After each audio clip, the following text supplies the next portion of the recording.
Foreign exchange के numerical को लेकर के ये हमारी फोर्थ वीडियो है एंड अब तक की वीडियो में हमने काफी अच्छे कंसेप्ट्स को कवर किया है एंड आप लोगों को वो वीडियोस देख लेनी चाहिए अगर आपने उनको अभी तक गो थ्रू नहीं किया है।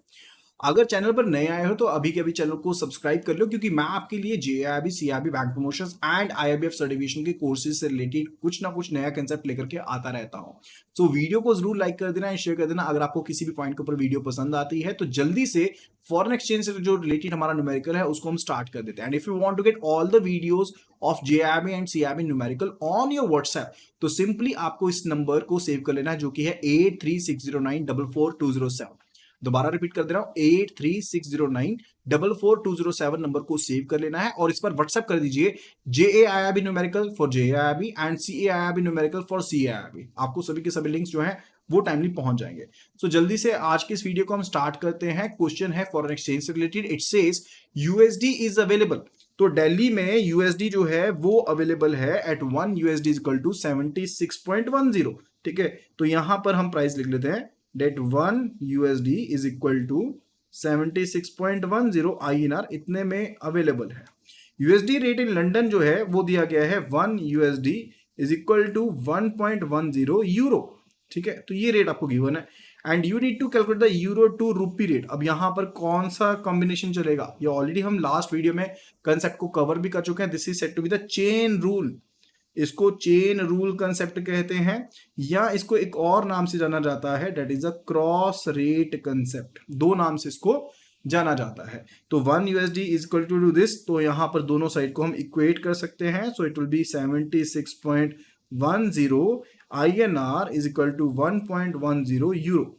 अब यूरो टू INR का रेट निकालना है तो यूरो का सिंगल यूनिट होना चाहिए। ध्यान रखेंगे यूरो टू रूपी रेट, अगर रूपी टू यूरो होगा तो आईएनआर का सिंगल यूनिट होगा, लेकिन यहां पर यूरो टू रूपी है तो यूरो का सिंगल यूनिट रखेंगे और 1.10 को दूसरी साइड पर ले जाएंगे। सो it will be 76.10 divided by 1.10 INR।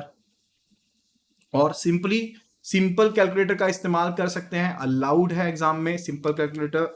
तो 76.1 डिवाइडेड बाय 1.1 तो ये हो जाएगा 69.18। इजिली क्वेश्चन को सॉल्व कर लेंगे।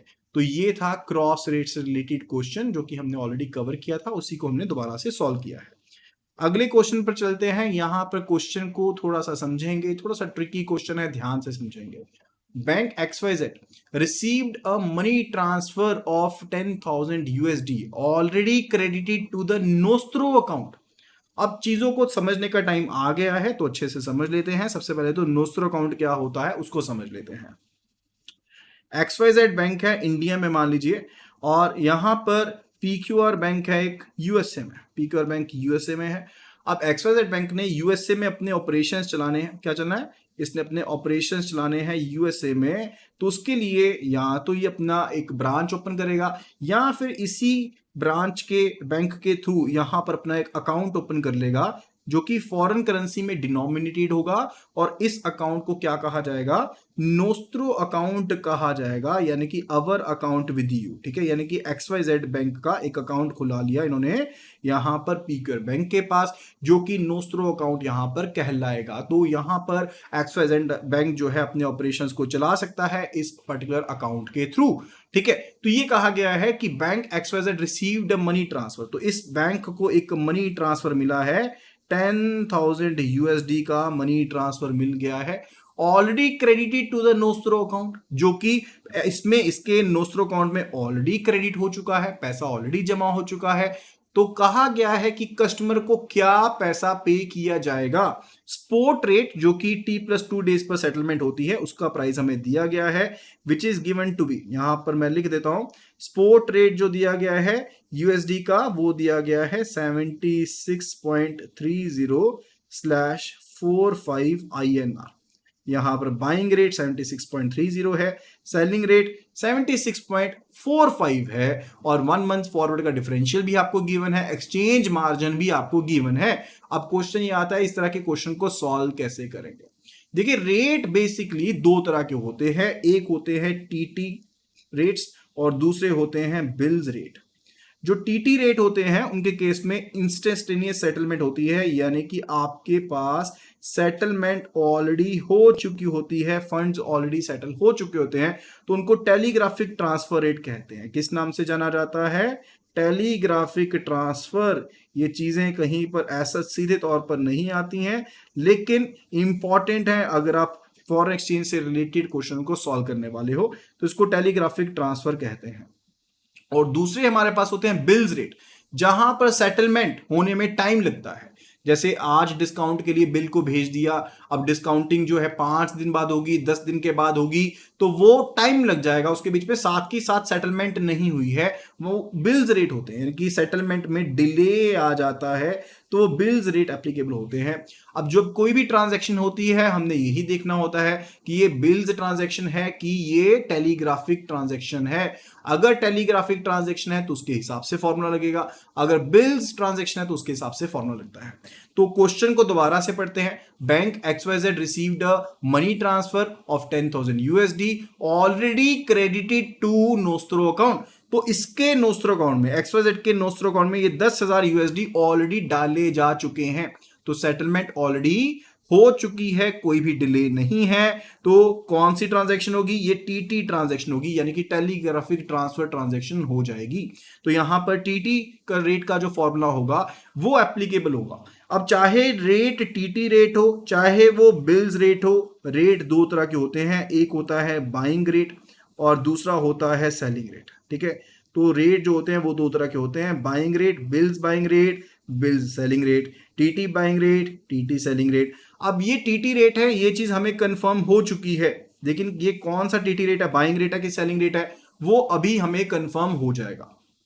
अब ध्यान से समझिएगा, अब ये जो 10,000 USD इसके क्रेडिट हुए हैं नोस्ट्रो अकाउंट में, वो कस्टमर को बिलोंग करते हैं, यानी कि कस्टमर के 10,000 USD हैं जो कस्टमर को बिलोंग करते हैं। अब कस्टमर चाहता है कि उसको इन 10,000 USD के बदले में INR मिल जाए, यानी कि वो कस्टमर जो है वो USD को सेल करना चाहता है, ये USD जो है इनको सेल करना चाहता है। अब यहां पर बैंक किसके साथ डील कर रहा है? कस्टमर के साथ डील कर रहा है, तो यहां पर इंटर बैंक मार्केट रेट होगा कि मर्चेंट रेट होगा? यहां पर मर्चेंट रेट होगा। तो कस्टमर उस रेट पर सेल कर पाएगा जिस रेट के ऊपर बैंक जो है वो परचेज यानी कि बाय करने को रेडी है। तो बैंक यहां पर बाइंग कॉस्ट देगा कि सेलिंग कॉस्ट देगा? Bank will be giving the buying cost over here, bank तो यहां पर बाइंग कॉस्ट देने वाला है। तो जब बैंक यहां पर बाइंग कॉस्ट देने वाला है तो ये कॉस्ट भी कौन सा माना जाएगा? ये बाइंग कॉस्ट ही माना जाएगा। This will be considered to be as the buying cost over here.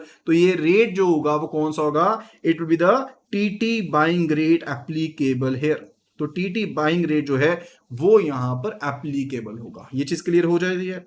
ठीक है, तो सबसे पहले हमने देखना है कि ये TT रेट है, कौन सा रेट है? बिल्स रेट है। फिर हम देखना है कि यहाँ पर बाइंग रेट है कि सेलिंग रेट है।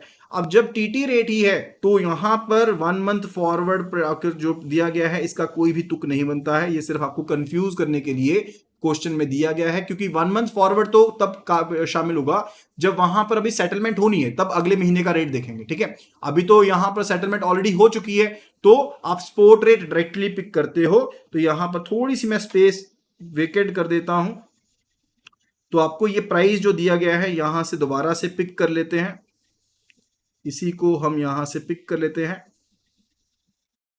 राइट, तो यहां पर देखिएगा कि हमारे पास ये बाइंग रेट है और ये सेलिंग रेट, ये चीज होगी। एक बाइंग रेट है, सेलिंग रेट है, हमने कॉट कौन सा देना है? बाइंग रेट का देना है। तो क्या रेट पिक करेंगे? 1 USD is equal to 76.30 INR, ये रेट पिक हो गया। अब एंड में चीज कही गई है एक्सचेंज मार्जिन।